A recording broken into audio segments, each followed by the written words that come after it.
Good afternoon, Nova Nation.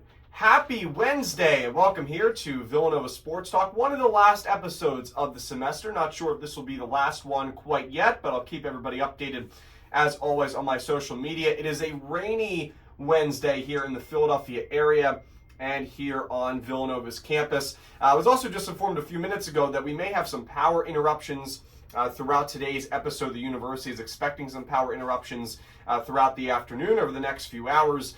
So I do apologize if there is any cutout in the show today. However, I will do my best to still post as long as the computer doesn't go out, which if the power does, it might. Depends on the circuit. I know last week there were some interruptions where some things went out, some things didn't, but I'm going to do my best to post the episode on Spotify after today's show, even if we go off air. So a lot to work on today, but also a lot to get to as we get ready for this busy edition of Villanova Sports Talk here coming up on the holidays over the next couple of weeks. I want to thank everybody for tuning in. As always, just me today. I'm your host, David Szczepanski. Dominic Ricchetti not able to join me today. It is a busy finals week here over the next week or so here on campus. So a lot of stuff going on, very busy, but always like to take an hour out of the week and talk about Villanova sports here on WXVU. Let's start with our poll question today before we really get into the conversation. And I'll also open up our station phone lines here on WXVU. So if you would like to give my voice a little bit of a break today over the next hour and call in and talk about Villanova sports, I would really love that. So I'll open up the phone lines in just a little bit. I'll also share the phone number. Let's start with our poll questions. Our first poll question of the afternoon. What has been the biggest reason for Villanova's three-game winning streak? Villanova men's basketball's 3 games winning streak. Is it Eric Dixon, coaching adjustments, three-point shooting, or defense? Again, you can vote on the poll questions on my Twitter at WXVU David S. Second poll question, where will Villanova finish in the Big East standings? Top 3, 4th to 7th place, or in the bottom 4 of the conference? Poll question number 3, who was your Villanova football 2024 overall MVP? Brendan Bell, David Abbott, Shane Hartzell, or other? Please reply.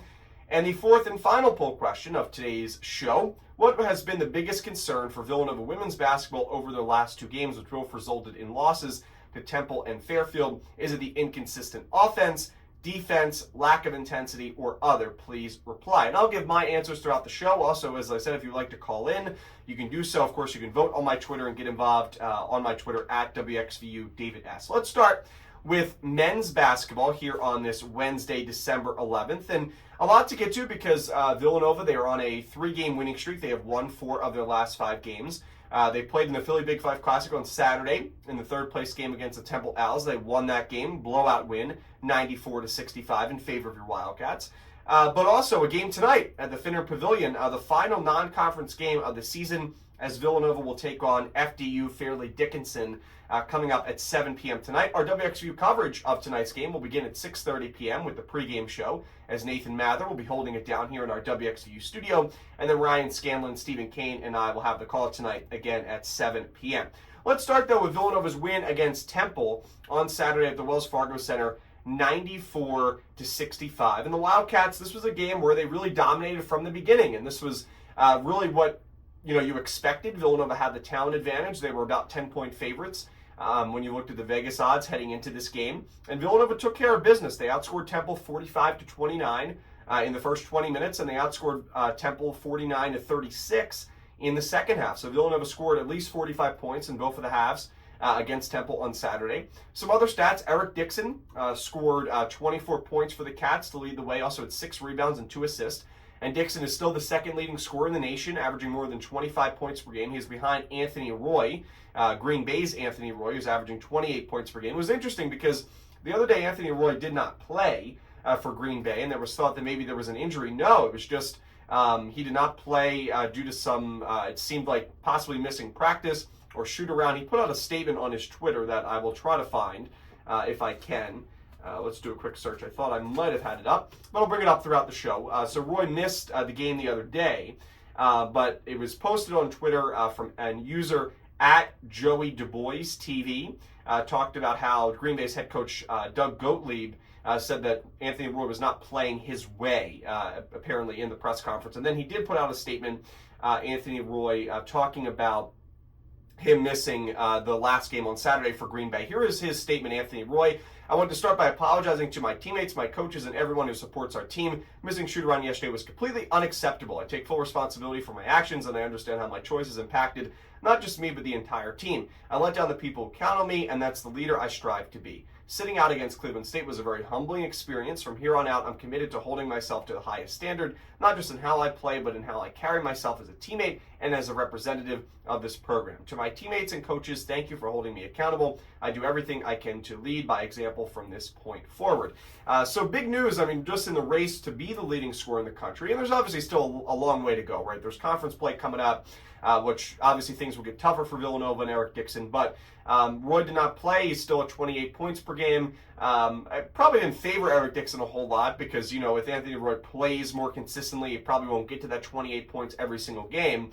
So it probably hurt Eric Dixon that he didn't play, but we'll keep an eye on the situation in Green Bay. Right now, Dixon, the second leading scorer in the country, more than 25, almost 26 points per game, and scored 24 against Temple. Some other things to like in the game against the Owls. Ruga Poplar scored 18 points, also had 7 rebounds. So after Villanova's win against Cincinnati, where Poplar finished with a double-double, had 12 points, 10 rebounds, he backed it up with a really good performance against Temple. As I said, 18 points, 7 rebounds in 31 minutes. Jordan Longino also had 14 points and 4 rebounds in his 33 minutes. And Tyler Perkins also scored in double digits, 12 points, knocked down a few threes as well against Temple. So 4 Wildcats in double digits when it was all said and done. And Villanova just really dominated.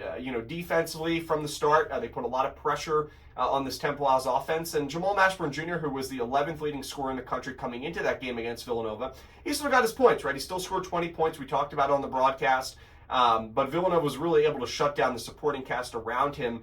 Zion Stanford and Steve Settle III, who are both really good players for this Temple Owls team, they combined for 22 points. But really, besides Mashburn, Stanford, and Settle, they combined of 42 of Temple's 65 points. There wasn't a whole lot of scoring elsewhere, especially on the bench. So Villanova's defense really put a lot of pressure on Temple. And they walked away with the win. Like I said, it was a win that Villanova should have had, right? They were the much better team than Temple. But those Philly Big Five games are always tough. We saw it on Friday night with the women's team, which we'll talk about in just a little bit. But the Wildcats, I thought, they came away with a 29-point victory, and they really took care of business against Temple in South Philadelphia. A lot of Nova Nation held down, or I should say headed down to the Wells Fargo Center on Saturday, and it was great to see great performance from the Cats. And now they get ready to take on FDU, who is really a bottom team in college basketball. I know that they went on that run a couple of years ago in March Madness, but when you look at Ken Palm's rankings in the 364 Division I teams that he ranks, Fairleigh Dickinson is 344th. So that just goes to show you how Fairleigh Dickinson has really struggled. They're ranked 344th. They are 4-7 so far in their 2024-25 campaign. And kind of looking, at some of the stats, they are 4-1 at home. They are 0-6 on the road. They have yet to win a game on the road. Their offense is pretty efficient. They average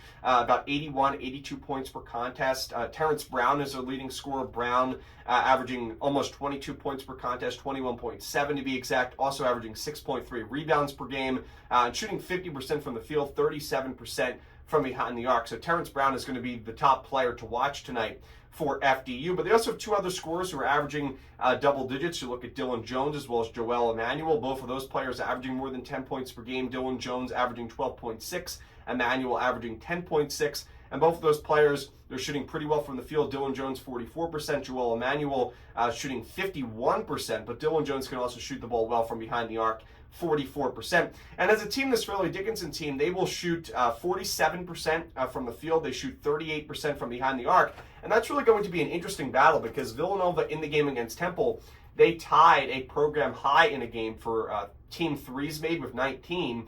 And Villanova, this season, they have really improved their three-point shooting. They're shooting 41, almost 42% from behind the arc as a team. But Fairleigh Dickinson can also shoot the ball really well. And that's where Fairleigh Dickinson really has their strength, is their offense.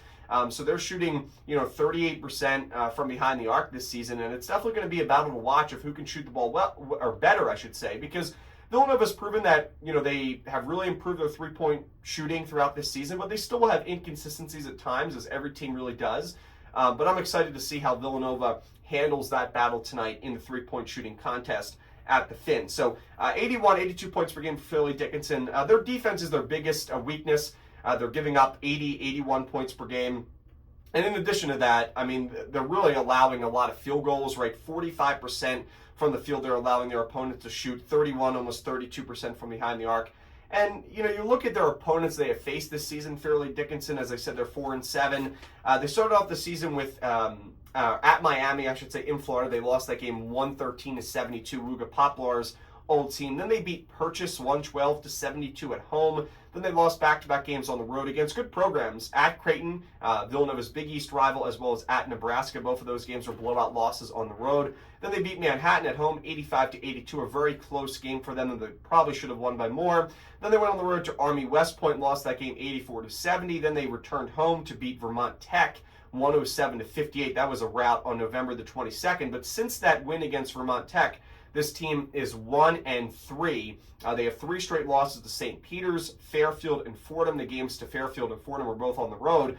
And then they were finally able to win a game against Lehman, 98-54 at home on the 7th. So they have lost 3 of the last 4. Villanova enters this game, winning 4 of their last 5. So the Wildcats definitely are the hotter team. They're the better team coming into this game against Fairleigh Dickinson. But Fairleigh Dickinson's offense is definitely, you know, somewhat of a cause for concern. They can definitely score the basketball. And if they get hot at the right time, who knows? You know, maybe they could steal this game or keep this game close. But the Wildcats definitely should be favored to win this game. They are. I think they come away with the victory tonight. Some other stats more about Fairleigh Dickinson. When you look at their rebounding, they're averaging almost 35 rebounds per contest. They allow about 38, 39 rebounds per contest. And Villanova, their rebounding has actually come down a little bit over the past few games. Although they have kept the rebounding battles close against the teams they have played, Cincinnati, Temple, they have kind of lost some of those battles. They did beat Temple pretty convincingly, I should say, in the rebounding battle. But they have come down a little bit from where they were in the beginning of the season when they were taking on teams like Lafayette, NJIT, you know, even Penn, who, you know, really are not great rebounding teams, especially when they play the competition and the size that Villanova has underneath.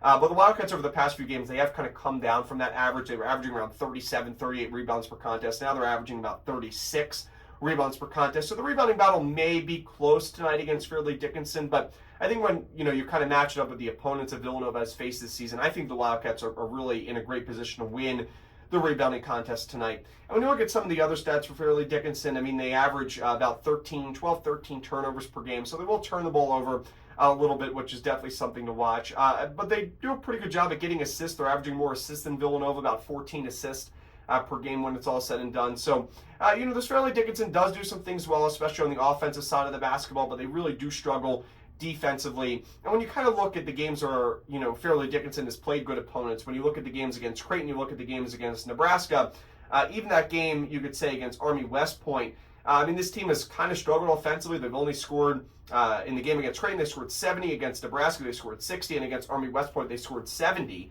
So this Fairleigh Dickinson team, when they face good teams in college basketball, they don't score as much as they would, you know, when they face teams like Purchase or when they face teams like Vermont Tech or teams like Lehman, where they're scoring, you know, higher 90, almost 100 points or over 100 points in some games this season.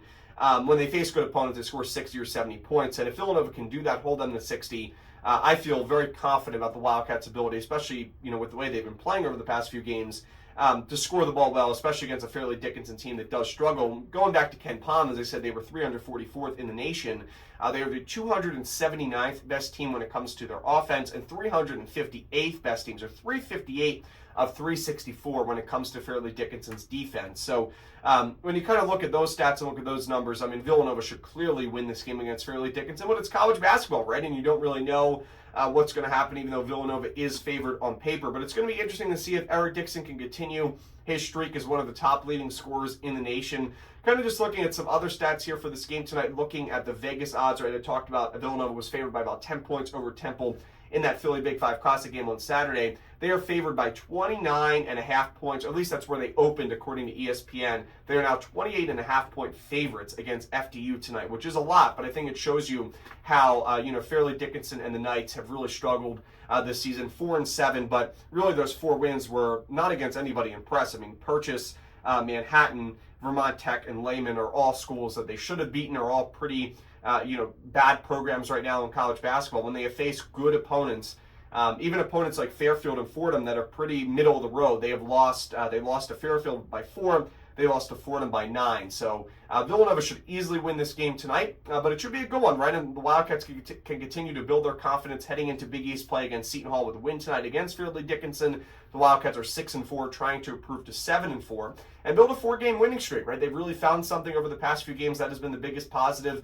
There's a lot of attention coming back to the Wildcats. The atmosphere at the Wells Fargo Center for Nova Nation was electric on Saturday for the Philly Big Five Classic. So I think they're really starting to get going at the right time as they head into Big East play, and this should be a pretty easy one to check off the list tonight against Fairleigh Dickinson at the Finner Pavilion. Again, tonight's coverage will begin at 6:30 p.m. with the pregame show at 7 p.m. will be our live call, Stephen Kane, Ryan Scanlon, and I, of tip-off between Villanova and Fairleigh Dickinson. We'll take our first break here on Villanova Sports Talk when we come back. I'll open up the phone lines and we'll get ready to discuss Villanova women's basketball after a pretty disappointing weekend of play.